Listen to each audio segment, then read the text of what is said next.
Et bien bonjour YouTube, j'espère que vous allez bien. Donc moi ça va super, j'ai toujours pas de voix, mais tant que je peux parler, je fais des vidéos. Surtout avec le challenge, hein, pour ceux qui n'ont pas vu la vidéo, mais je me suis lancé un challenge de sortir une vidéo tous les jours du mois de janvier.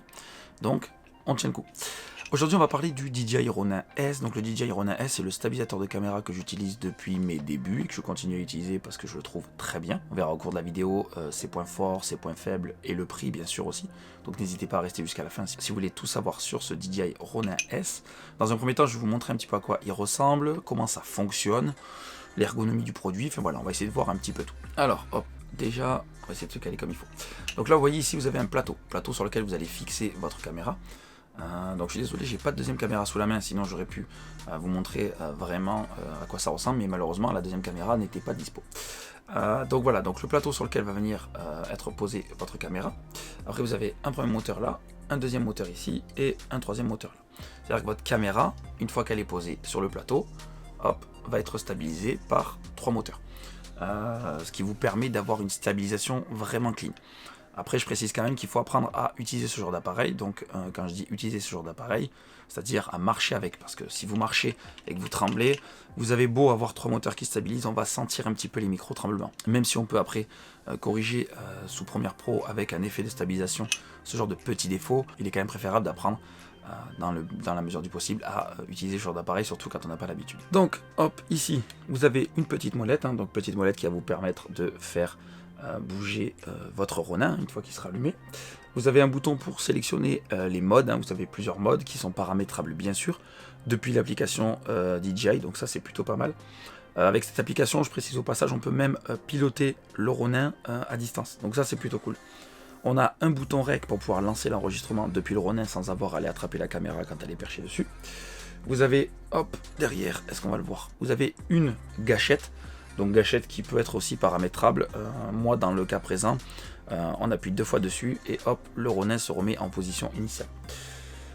Après, on a ici une molette. Donc cette molette, elle n'est pas fournie dans le kit de base.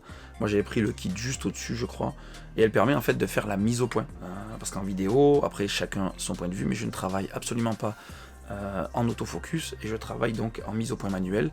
Et quand la caméra est perchée sur le plateau, c'est toujours pareil, c'est pas super évident d'aller attraper l'objectif pour faire la mise au point. Donc cette molette permet de faire la mise au point. Une petite précision avec la molette, je fais petite précision rapide, mais parce que j'ai rencontré le souci au début. Donc pensez bien vérifier, pour faire fonctionner cette molette de full focus qui est fournie avec, il faut connecter votre caméra au Ronin. Il y a un câble qui est fourni avec et tout, il n'y a pas de souci. Mais en fait, ce n'est pas compatible avec toutes les caméras. Toutes les caméras ne sont pas compatibles avec le Ronin. Donc vérifiez bien la liste des caméras compatibles. Parce que moi au début j'ai eu le souci avec le Sony A7 III. Dès que je le branchais au Ronin, il se mettait comme s'il était en mode de chargement. Et il ne fonctionnait plus. Enfin je ne pouvais pas l'utiliser. Je ne pouvais pas du tout utiliser la caméra ni la molette de full focus. Il m'a fallu mettre à jour le Ronin, mettre à jour le Sony. Et là ça marchait correctement. Mais vérifiez bien que votre caméra soit compatible, sinon vous allez prendre un kit un peu plus cher qui servira à rien. Après si vous voyez que votre caméra n'est pas compatible, ne vous en faites pas, prenez un kit du Ronin S classique et ils vendent après un moteur externe de follow focus. Donc là c'est carrément une bague qui va venir autour de votre objectif avec juste une molette mécanique et ça va venir faire tourner la bague de mise au point sur l'objectif. J'espère que je me suis bien fait comprendre. C'est une autre méthode mais elle fonctionne aussi très bien et là vous êtes sûr que ça sera compatible avec n'importe quelle caméra. Donc voilà, ça c'était la petite précision par rapport à cette molette parce que j'ai eu la surprise et ça c'était vraiment pas top. Donc après, pour finir sur l'ergonomie du produit, ce qui est vraiment chouette avec ce Ronin, c'est qu'il se démonte entièrement. Hop, donc ça, je vais vous montrer.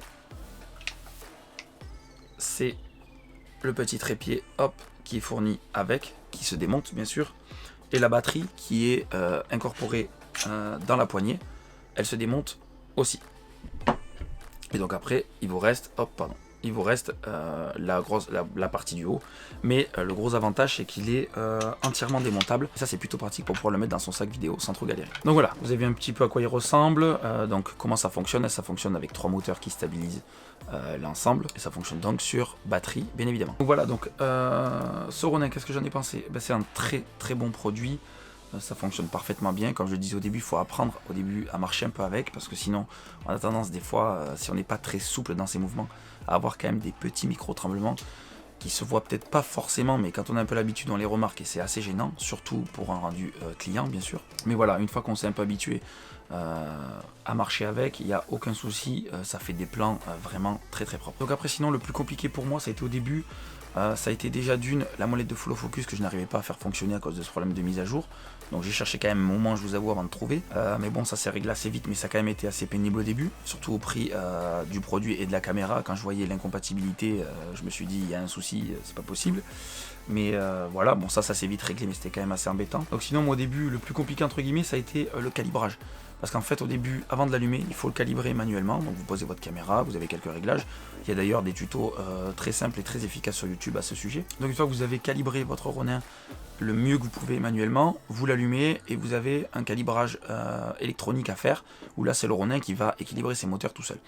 Mais au début j'avais des soucis car j'arrivais pas à le calibrer comme il faut manuellement. Mais je pense que c'est parce que j'écoutais pas bien les tutos que j'avais lus. Donc ça c'est pareil, ça a été une petite galère, mais ça s'est vite réglé. Une fois que j'avais compris le truc, ça a été tout seul. Sinon en termes d'utilisation, vous l'avez vu, c'est très simple, hein. Il y a une molette, il y a 2 boutons, enfin 3 boutons. C'est assez simple d'utilisation, donc après on s'y fait vite. Et on peut surtout pas s'en passer après. Donc la batterie après, elle est très très bonne, elle tient très très bien. J'ai aucun souci avec. En plus, on peut le mettre en veille, c'est-à-dire que des fois vous êtes en presta, vous n'avez pas filmé, au lieu de l'éteindre complètement, vous pouvez le mettre en veille. Comme ça, vous pouvez le rallumer beaucoup plus rapidement pour pouvoir shooter. Et ça, c'est plutôt pas mal. Et puis, ça économise de la batterie. Mais sinon, en termes d'autonomie, je le recharge assez souvent, mais il n'y aurait même pas besoin. Je crois que je pourrais tenir plusieurs jours tranquille de prestation sans avoir à le recharger. C'est vraiment un truc de fou. Après, en termes de rechargement, je peux pas du tout vous dire combien de temps il met. Parce que souvent, c'est quand j'arrive le soir après une presta, je le charge au bureau. Et le lendemain matin, je repars avec. Donc, je me suis jamais rendu compte du temps de recharge. Mais en tout cas, le temps d'autonomie est vraiment ouf. Après, voilà. Sinon, le côté sympa du Ronin, c'est qu'aussi on peut l'accessoiriser. On peut y mettre une sangle pour pouvoir le soutenir. Et on verra après que c'est plutôt utile. On peut y fixer aussi des grosses poignées pour pouvoir avoir une meilleure prise en main. On peut vraiment y fixer beaucoup d'accessoires, il est vraiment prévu pour ça, donc ça c'est vraiment aussi un très très bon point à mon sens pour ce Ronin. Après, le seul petit côté négatif que j'aurais à dire, c'est son poids. Et tous ceux qui auront utilisé le Ronin, je pense que vous serez d'accord avec moi. En tout cas, n'hésitez pas à dire en commentaire si vous avez des avis différents. Mais c'est le poids. En prestation, quand on a le Ronin qui fait, je ne sais plus, mais je crois qu'il fait plus d'1 kilo, plus la caméra dessus, si on a une cage, un écran, le setup est assez lourd. C'est un setup assez lourd à porter, donc c'est pour ça qu'il y en a qui se tournent vers d'autres marques, d'autres modèles, parce que ça freine un petit peu les gens. Mais de l'autre côté, le produit est tellement ouf que je peux pas m'en séparer du Ronin. Ils ont sorti des versions beaucoup plus légères, beaucoup plus compactes.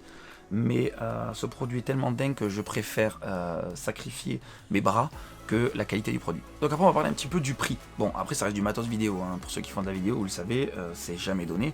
Le Ronin, je crois que je l'avais acheté dans les 700 €, un peu moins de 700 €, 650, 700 €, un truc comme ça.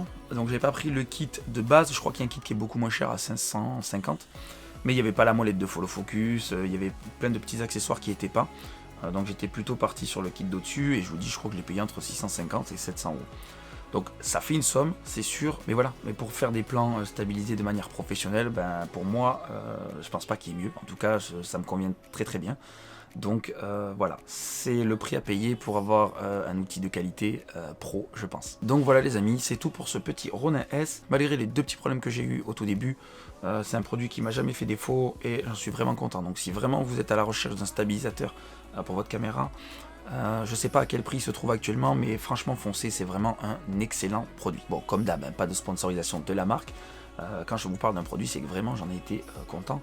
Et le Ronin, ça fait un moment que je voulais faire une vidéo et je pense que c'était le bon moment d'en parler. Maintenant que ça fait quasiment 1 an que je l'utilise, je peux vous donner un avis assez concret dessus. Sinon, je suis encore désolé pour cette histoire de voix. Je pense que vous faire une vidéo en mode mime, ça aurait pas forcément été terrible. Donc on se force un peu en espérant que j'ai pas de plus gros problèmes par la suite. Mais voilà, en tout cas, encore désolé pour cette voix. En tout cas, si la vidéo vous a plu, comme d'habitude, hop, les pouces bleus qui font toujours plaisir et qui nous font avancer la chaîne. N'hésitez pas non plus à vous abonner sans oublier de cliquer sur la petite cloche des notifications. Au passage, je précise juste que, on m'a déjà posé la question, mais si vous avez juste un compte Google ou un compte Gmail, vous pouvez vous abonner à la chaîne, il n'y a aucun souci. Voilà, je vous invite aussi à me rejoindre sur les médias sociaux. J'ai pas été très actif ces derniers temps, mais je vais me rattraper dans les jours qui viennent.